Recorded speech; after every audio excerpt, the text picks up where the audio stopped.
पूर्वर धरा पड़ा brown sugar अभियुक्त लिंक रे थिबा पुणी दुई अभियुक्त गिरफ।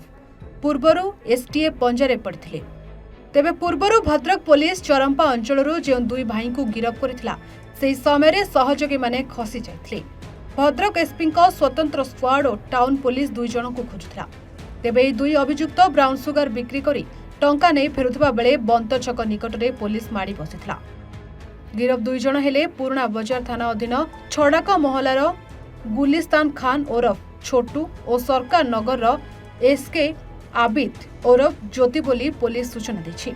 दुई अभियुक्तों निकटरू 2,40,000 नगद टंका 5टी मोबाइल और अन्य कागजपत्र जबत होइछि।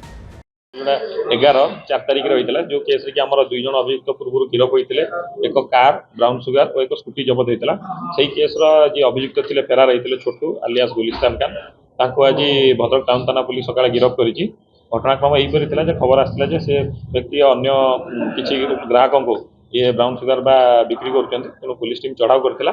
चढ़ाऊ समय पक्षर 2,40,000 टंका गिरफ होती और अन्य जड़े अभियुक्त सहित थे शेख आबिद पुलिस गिरफ कर जो मैंने कि ब्राउन सुगर कारोबार लिप्त बाहर जिलूर ब्राउन सुगर आनी अन्य जिला भद्रक बिकुं अन्य जिले सप्लाई कर दुई जन जाक अभियुक्त जो गिरफ होती नाम पूर्व एसटीएफ केस रही एनडीपीएस एक्ट केस रही देखो तो आजिका डेट्रे तो ब्राउन सुगर जबत नहीं कि पूर्व केस जो ब्राउन सुगर जबत होता से केस संपृक्ति रही। हाँ एसटीएफ केस भी संपृक्ति होती गिरफ होगी आगुरी कोर्ट चालाण होती। धन्यवाद।